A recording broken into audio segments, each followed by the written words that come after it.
सभी को मेरा नमस्कार। स्वागत है आप सभी का आपके अपने YouTube चैनल अभिज्ञान क्लासेस पर।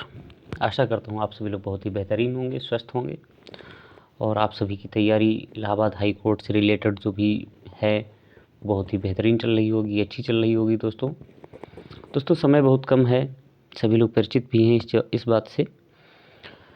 दोस्तों आज मैं अपने इस चैनल के माध्यम से हिंदी वाक्यांश के लिए एक शब्द, ये प्रकरण पे कुछ 35 शब्दों का संकलन मैं लेकर फिर से एक बार आपके सामने उपस्थित हूँ। उम्मीद करता हूँ कि जैसे आपने इसके पहले वाले वीडियो को पसंद किया है, अपने दोस्तों के साथ साझा किया है, प्यार दिया है चैनल को, ऐसा ही प्यार इस वीडियो को भी देंगे। तो दोस्तों चलिए शुरू करते हैं।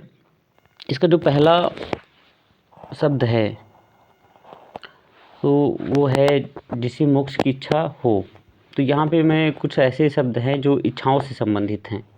जैसे हमारे मन में इच्छाएं होती हैं तो उनको क्या कहा जाता है, यानी एक शब्द दिए हुए उनके लिए एक शब्द क्या है, वाक्यांश का एक शब्द क्या होगा। जो एक शब्द है तो इसका जिसे मोक्ष की इच्छा होती है, अगर व्यक्ति की बात हम करते हैं तो मुमुक्ष हो जाता है, उसको क्या कहते हैं, मुमुक्ष कहते हैं। और अगर इच्छा की ही बात करते हैं कि मोक्ष की इच्छा, अगर ये पूछता है आपसे एग्जाम में कि मोक्ष की इच्छा, सिर्फ इतना पूछता है आपसे, तो उसे क्या कहेंगे, तो उसको मुमुक्षा कहते हैं। क्या कहते हैं, मुमुक्षा कहते हैं। ठीक है दोस्तों। और व्यक्ति की बात करते हैं कि जो व्यक्ति मोक्ष की इच्छा रखने वाला हो उसको मुमुक्ष कहा जाता है। फिर दोस्तों अगला है जिसे युद्ध की इच्छा हो। वो अगर व्यक्ति की हम बात करते हैं वो क्या होगा, वो युयुत्स होगा। क्या होगा, युयुत्स होगा। और युद्ध की इच्छा मात्र को क्या कहते हैं, युयुत्सा कहते हैं। क्या कहते हैं, युयुत्सा कहते हैं। तो ये आपकी समझ में आ गए होंगे, उम्मीद करता हूँ दोस्तों। ये ज़्यादा ये तो कठिन तो नहीं है, साधारण से भी नहीं है, एक मॉडरेट लेवल के हैं और उम्मीद करता हूँ कि आपकी परीक्षा के लिए अत्यंत उपयोगी साबित होने वाले हैं दोस्तों। फिर है जो शुभ चाहने वाला हो, उसे क्या कहते हैं, तो उसे कहते हैं शुभेच्छु। जो हमारा शुभ चाहता है या अपना शुभ चाहता है, मतलब शुभ चाहने वाला हो, वो शुभेच्छु कहा जाता है। जो हित चाहने वाला होता है, आप सभी लोग परिचित होंगे, उसे हितैषी कहा जाता है। फिर ठीक उसी तरह से जैसे आपके पहले 3 थे वैसे ही मरने की इच्छा, मरने की इच्छा को कहते हैं मुमूर्षा कहते हैं। क्या कहते हैं, मुमूर्षा कहते हैं। और आप अंदाज़ा लगा सकते हैं कि मरने की इच्छा रखने वाले व्यक्ति को क्या कहेंगे, उसको, ये बार बार आ जाता, ये हो जाता है मुमूर्ष, उसको क्या कहेंगे दोस्तों, मुमूर्ष कहेंगे। क्या कहेंगे, मुमूर्ष कहते हैं। ठीक है। फिर सांसारिक वस्तुओं को प्राप्त करने की इच्छा,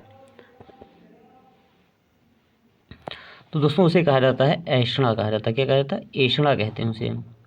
ठीक है। फिर अगला जो शब्द है किसी वस्तु को प्राप्त करने की इच्छा, उसे कहते हैं अभीप्सा कहते हैं। अगर किसी वस्तु को प्राप्त करने की इच्छा है तो उसे अभीप्सा कहेंगे। और अगर सांसारिक वस्तुओं को प्राप्त करने की इच्छा है तो उसे क्या कहा जाता है, उसे कहते हैं ऐषणा कहते हैं। जो इसके पहले वाला था, ऐषणा कहते हैं।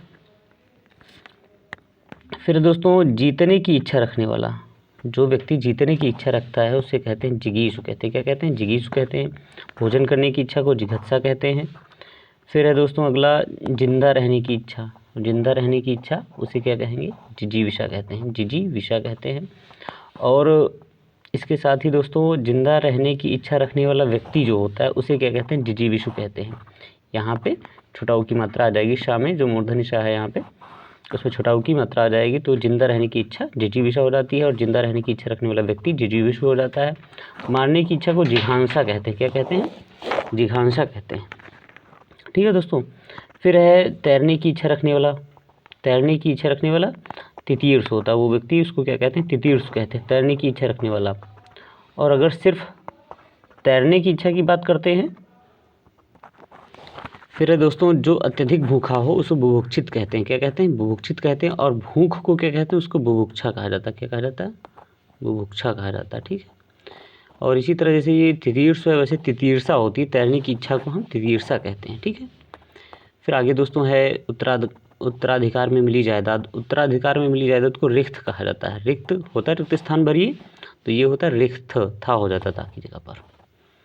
फिर अगला दोस्तों वह काव्य जिसका अभिनय किया जाता है, ऐसा काव्य जिसका अभिनय किया जाता है, रंगमंच पर जिसको किया जाता है, अभिनय जिसका किया जाता है उसको रूपक कहते हैं। ठीक है। रूप के रूप में या चित्र के रूप में उतारा जाता है तो रूपक होता है। फिर दोस्तों जिसको पत्नी का साथ ना हो वो होता है विपत्नीक होता है। क्या होता है, विपत्नीक होता है। और जिसकी पत्नी साथ हो उसको सपत्नीक कहते हैं। वी की जगह सा आ जाएगा, सपत्नीक हो जाता है। ठीक है। फिर है दोस्तों वाणी का विकार। वाणी का विकार क्या होता है? वांग्मय कहा जाता है उसको। क्या कहते हैं? वांग्मय कहते हैं। वह जो शक्ति या देवी की उपासना करता है उसको शाक्त कहते हैं। क्या कहते हैं? शाक्त कहते हैं। फिर है दोस्तों पास में रहने वाला, पास में निवास करने वाला, प्रति मतलब निकट होता है, प्रतिवेशी, उसको क्या कहते हैं? प्रतिवेशी कहा जाता है। फिर है दोस्तों लौट कर आया हुआ। लौट कर आया हुआ उसको क्या कहेंगे? प्रत्यावर्ती कहेंगे। क्या कहेंगे? प्रत्यावर्ती कहा जाता है। क्या कहा जाता है? प्रत्यावर्ती। जैसे फिजिक्स भौतिक विज्ञान जो लोग पढ़ते होंगे उन्होंने पढ़ा होगा प्रत्यावर्ती धारा, तो वही है प्रत्यावर्ती, लौट कर आया हुआ प्रत्यावर्ती। यात्रा के समय दिया जाने वाला भोजन उसको पाथेय कहते हैं। क्या कहते हैं? पाथेय कहते हैं। फिर दोस्तों आगे बढ़ते हैं। आगे जो दिया हुआ हाथी की पीठ पर रखा जाने वाला आसन, एक आसन जो हाथी की पीठ पर रखा जाता है जिस पर महावत बैठ जाता है या और भी चीज़ रख देते हैं थोड़ा वो, तो वो उसे क्या कहते हैं? हौंदा कहते हैं। हाथी की पीठ पर रखा जाने वाला आसन, इसको ध्यान से पढ़ लीजिएगा, उसको क्या कहते हैं? हौंदा कहते हैं। फिर कन्या के गर्भ से जन्म लेने वाला कानीन। देखो कन्या और कानीन ये लगभग ऐसा लगता है का से शुरू होने वाला, ये भी शब्द है ना भी है, तो ये कानीन है। कन्या के गर्भ से जन्म लेने वाला कानीन है। दोस्तों हिंदी हो या अंग्रेजी हो, हम उसको अगर देखते हैं उसका जितना हम विश्लेषण करके पढ़ेंगे या उसको चीज़ों को हम रिलेट करके पढ़ेंगे, कहीं हमारे आसपास घटित होने वाली चीज़ों से पढ़ेंगे या हम देखेंगे कि ये किससे मिलता जुलता शब्द है, तो ये चीज़ें हमें ज़्यादा देर तक हमें स्मृत रहती हैं, कंठस्थ रहती हैं और हम नहीं भूलते हैं, जिसका फ़ायदा हमें एग्ज़ाम में भी मिलता है और हम आगे तक इनको मतलब कोई भी एग्ज़ाम हो तो उसमें हमें ये मददगार साबित होता है। तो ऐसे पढ़ना चाहिए हमें। और वैसे भी ये आपकी जो परीक्षा है 2022 की इलाहाबाद उच्च न्यायालय की, तो ये ज़्यादा दूर भी नहीं है, समय नज़दीक है, तो कोशिश करिए आप जितनी ज़्यादा जो भी जहाँ से भी आपको मिल पाता है मटेरियल मिल पाता है, जो हमारे चैनल से मिल पाता है, कोई आप हार्ड कॉपी से पढ़ना चाहते हैं हार्ड कॉपी से पढ़िएगा, लेकिन अपनी तैयारी को मजबूत कीजिएगा, क्योंकि बाबू आप होंगे, बाबू तो आप होंगे ही किसी ना किसी के, अगर नहीं है तब भी अच्छी बात है, लेकिन अब मैं उम्मीद करता हूँ कि जो भी वीडियो को देख रहे हैं वो बाबू ज़रूर बन जाएँ। अगर वो वाले बाबू नहीं अभी तक बने हैं तो ऑफिशियल बाबू बन जाए, आपको सब बाबूजी बाबूजी लोग करके पुकारें तो वो आपको अच्छा भी लगेगा, ज़्यादा अच्छा लगेगा। तो दोस्तों अगला शब्द है जिसका हाथ बहुत तेज़ चलता है, उसको क्षिप्रहस्ता कहते हैं। क्या कहते हैं?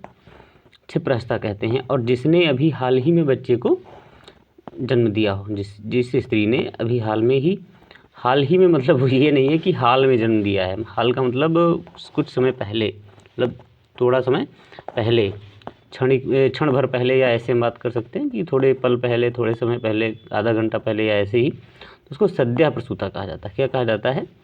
सद्या प्रसूता कहा जाता है। फिर दोस्तों रात्रि का तीसरा पहर, रात्रि के तीसरे पहर को क्या कहते हैं? त्रियामा कहते हैं। एक मैंने इसके पहले था मध्य रात्रि को क्या कहते हैं? उसको निशीथ कहते हैं। आपने इसके पहले वाले वीडियो में देखा भी होगा। मध्य रात्रि को क्या कहते हैं? निशीथ कहते हैं। उसी तरह से और दोस्तों आगे एक शब्द है सफ़ेद कमल। सफ़ेद कमल को अरविंद कहते हैं। और जो लाल कमल होता है उसे कोकनद कहा जाता है। लाल कमल को क्या कहते हैं? कोकनद कहते हैं। क्या कहते हैं? कोकनद। ठीक है, लाल कमल कोकनद होता है। सफ़ेद कमल को अरविंद भी कहा जाता है और कहीं कहीं आपको पुंडरीक भी मिल जाता है, पुंडरीक भी लिखा हुआ मिलेगा, तो पुंडरीक भी कहा जाता है, पुंडरीक। ठीक है दोस्तों। फिर है जो छाती या पेट के बल चलता हो, जैसे सर्प होता है, वो सर्प क्या होता है? अपने पेट के बल चलता है, छाती के बल चलता है, तो उसे उरंग कहते हैं या उरग।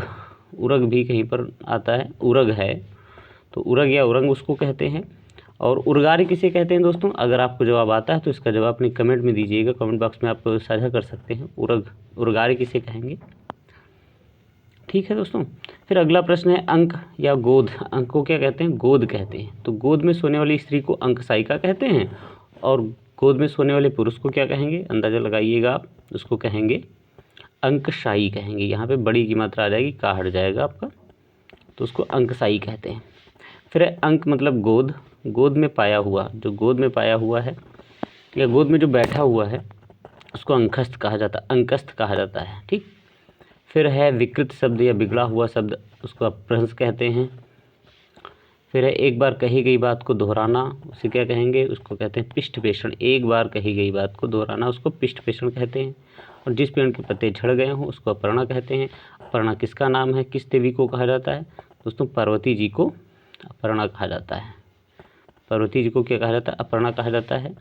इसके पीछे भी एक लंबी कहानी है, वीडियो छोटा है लेकिन मैं उस कहानी को मैंने बता दिया कि ये अपर्णा उनको क्यों कहा जाता है। अगर आपने कहीं पढ़ा होगा तो आप ज़रूर बताइएगा। और अपर्णा उनका नाम पड़ा पार्वती जी को, पार्वती जी का पर्यायवाची भी माना जाता है। उमा भी है, क्या है, उमा भी उनका पर्यायवाची, उमा तो नाम है ही, सभी लोग परिचित होंगे। तो दोस्तों ये वाक्यांश के लिए एक शब्द थे, इसके साथ साथ जो भी मुझसे हो सका मैंने आपको कुछ और भी शब्द बताए, ये 35 के अलावा भी मैंने शब्द बताए। तो उम्मीद करता हूँ दोस्तों ये वीडियो आपको पसंद आया होगा। और अभी अगर आप मेरे चैनल पर नए हैं तो अगर आपको लगता है कि ये चैनल आपको कुछ अच्छी सामग्री उपलब्ध करा रहा है और आपकी मतलब की कोई चीज़ है तो कृपया हमारे चैनल को सब्सक्राइब कीजिएगा, अपने दोस्तों के साथ साझा कीजिएगा और चैनल को सपोर्ट करते रहिएगा। नमस्कार दोस्तों, जय।